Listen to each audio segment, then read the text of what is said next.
సమైక్య పాలనలో అణచివేతకు గురైన తెలంగాణ స్వపరిపాలనతో అభివృద్ధికి నోచుకోవాలంటే ఒక ప్రత్యేక రాజకీయ పార్టీ అవసరమని గ్రహించి తెలంగాణ రాష్ట్ర సమితి పేరుతో ఉద్యమ పార్టీని ప్రారంభించి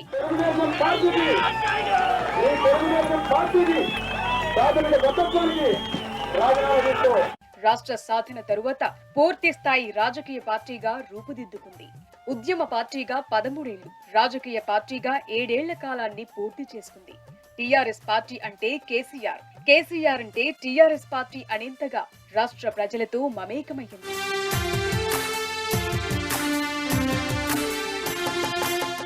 ఇటీవలి తన ప్లీనరీ సమావేశాలను ఘనంగా జరుపుకుంది. పార్టీ అధ్యక్షుడిగా వరుసగా 9వ సారి కేసీఆర్ ఏకగ్రీవంగా ఎన్నికయ్యారు.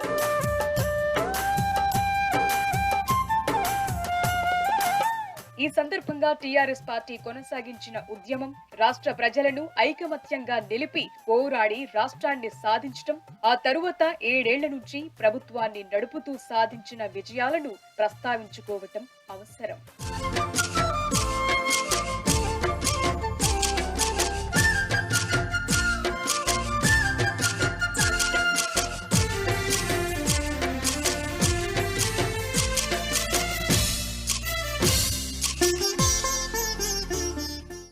సమైక్య రాష్ట్రం విడిపోయాక తెలంగాణలో ఒకటే భయం, కరెంటుండదని, పరిశ్రమలన్నీ ఆంధ్రప్రదేశ్ కు వెళ్లిపోతాయని, ఉపాధి కోసం ఆంధ్రులు కూడా వెళ్లిపోతారని, తినడానికి బియ్యం కోసం కూడా ఆంధ్ర మీద ఆధారపడాల్సి వస్తుందని, పైగా అక్కడున్నది 40 ఏళ్ల అనుభవజ్ఞుడు, రాజకీయ చాణక్యుడు చంద్రబాబు అని, ఆయన ముందు నిలబడటం కేసీఆర్ కు సాధ్యమయ్యే పని కాదని, తెలంగాణ వారికి పరిపాలన చేత కాదని, ఒకటా రెండా సాధారణ ప్రజలను ఎంతగా భయపెట్టాలో అంతకన్నా ఎక్కువగానే ఆంధ్ర మీడియా వణికించేసింది.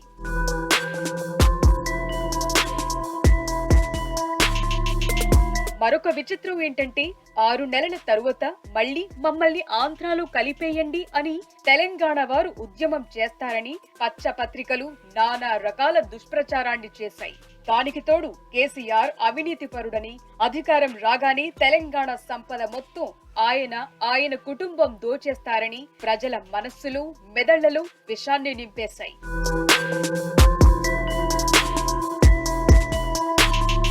మేత ఇక్కడ కూత అక్కడ అన్నట్టు చంద్రబాబు పక్షపాత పత్రికలు అంతటితో ఆగలేదు.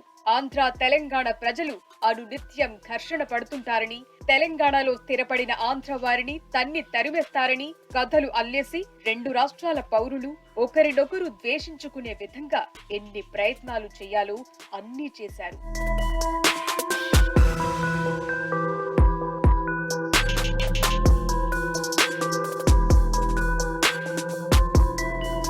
ఏడేండ్ల తరువాత ఒకసారి పునశ్చరణ చేసుకుంటే పైన చెప్పిన భయాల్లో ఏ ఒక్కటైనా నిజమైందా?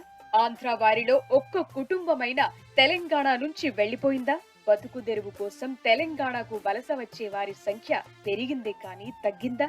కరెంటు పోతోందా? బియ్యానికి కరువొచ్చిందా? తెలంగాణ వారు ఆంధ్ర వారు ఎప్పుడైనా కొట్టుకున్నారా? అధికారికంగా రాష్ట్రం విడిపోయాక కూడా తెలంగాణలోని 7 మండలాలను ఆంధ్రాలో కలిపినప్పటికీ తెలంగాణ వారు గొడవలు చేశారా? ఆంధ్ర మూలాలున్న ఏ ఒక్క పరిశ్రమైనా ఇక్కడి నుంచి తరలిపోయిందా?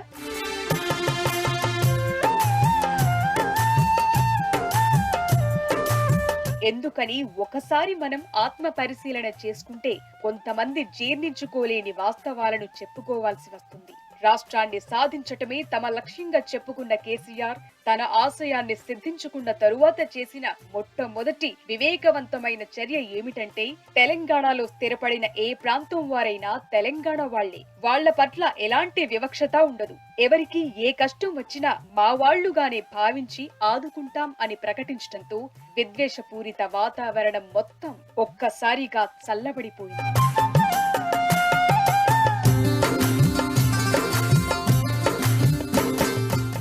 దానికి తగ్గట్లే 2 ప్రాంతాల మధ్య చిచ్చురేగే విధంగా ఒక్కసారి కూడా కేసీఆర్ గాని మిగిలిన టీఆర్ఎస్ నాయకులు గాని ఎవ్వరూ మాట్లాడలేదు.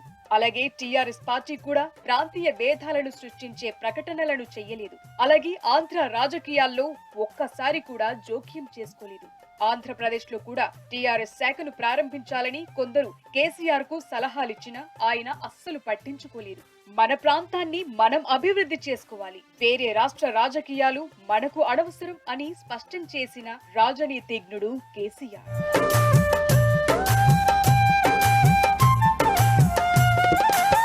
మరి అప్పటి ఆంధ్ర ముఖ్యమంత్రి అలాంటి రాజనీతిజ్ఞతను ప్రదర్శించారా?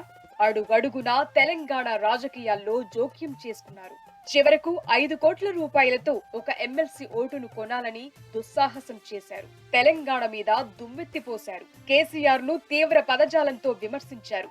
తన వెనుక మీడియా ఉందన్న అహంకారంతో తన ఆధిపత్య ధోరణిని ప్రదర్శించారు. చంద్రబాబు అలాంటి దుర్మార్గాలకు పాల్పడకుండా ఉన్నట్లయితే తెలంగాణలో ఇంకా తెలుగుదేశం పార్టీ బతికుండేదేమో.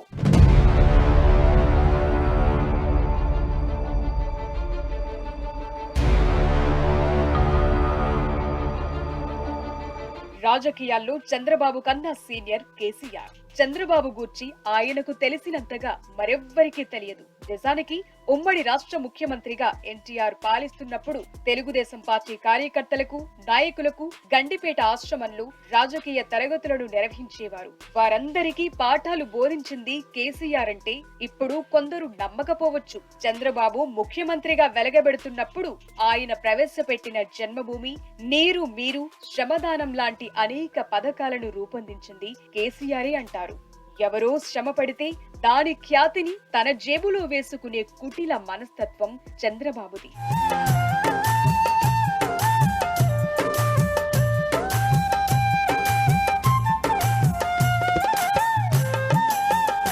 రాజకీయ విఘ్నతకు అర్థం తెలిసినవాడు కాబట్టే కేసీఆర్ ఏనాడు ఆంధ్ర రాజకీయాల్లో జోక్యం చేసుకోలేదు.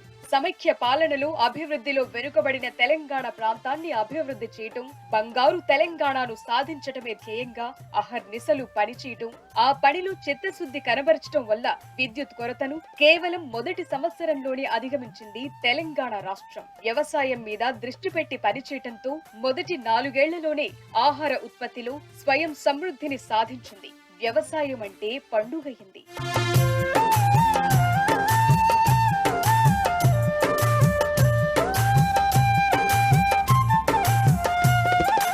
సాగునీటి ప్రాజెక్టులను పరిగెత్తించడం వల్ల పాతాళగంగ సైతం ఊర్ధ్వముఖంగా ఉరకలేస్తోంది. ఇక సంక్షేమ పథకాలకు లెక్కే లేదు. పారిశ్రామిక రంగం ఎలా పుంజుకుందో మాటలతో చెప్పలేం. ఉపాధి అవకాశాలు విస్తృతమయ్యాయి. గతేడేళ్లుగా తెలంగాణ మీద పచ్చపత్రికలు ఎంత దుష్ప్రచారం చేస్తున్నా ఎవ్వరూ పట్టించుకోవటం లేదు. ఆంధ్ర వారు కూడా వాటి ప్రచారాన్ని నమ్మటం మానేశాయి.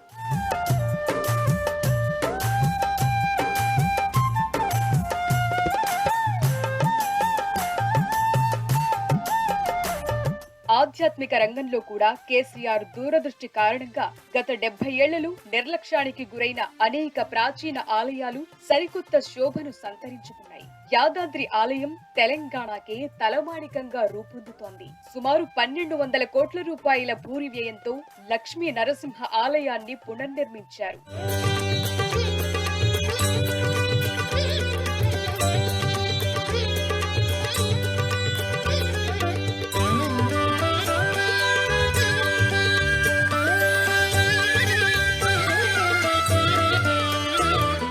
తిరుమల ఆలయం లాగే యాదాద్రి లక్ష్మీ నరసింహస్వామి ఆలయం కూడా వైభవోపేతంగా కళకళలాడిపోతోంది. ప్రస్తుతం రోజు 25,000 నుంచి 40,000 మంది భక్తులు యాదాద్రిని సందర్శిస్తున్నారు. రాబోయే 2-3 ఏళ్లలో రోజుకు 1,00,000 మంది భక్తులు సందర్శిస్తారు.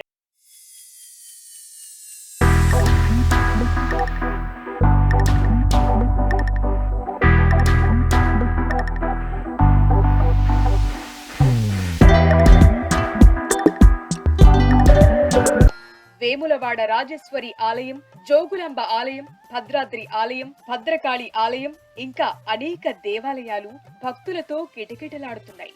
రామప్ప గుడికి యునెస్కో గుర్తింపు లభించింది. గోదావరి, కృష్ణా పుష్కర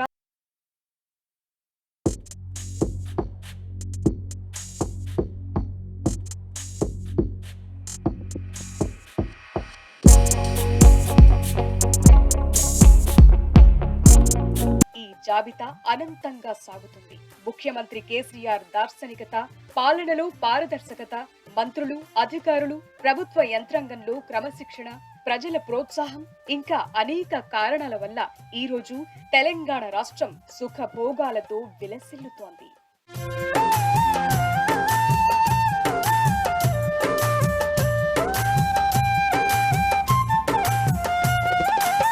అభివృద్ధి అనేదానికి సంతృప్త స్థాయి ఉండదు. ఒక పేదవాడు 10 కోట్ల రూపాయలు సంపాదించి భాగ్యవంతుడైన అతనికి ఇంకా సంపాదించాలనే ఉంటుంది తప్ప ఇక చాల్ని అనుకోడు. అలాగే రాష్ట్రం కూడా ఎంత అభివృద్ధిని సాధించినా ఇంకా ఇంకా సాధించాలనే కోరిక తొణికిసలాడుతూనే ఉంటుంది. అందుకే అభివృద్ధి సాధనలో సంతృప్తి అనే మాటకు తావులేదు. కేసీఆర్ నాయకత్వంలో రాష్ట్రం మరింత వేగంగా దూసుకుపోవాలని, దేశం మొత్తానికి అన్నం పెట్టే స్థితికి చేరుకోవాలని కోరుకోవటంలో తప్పు లేదు.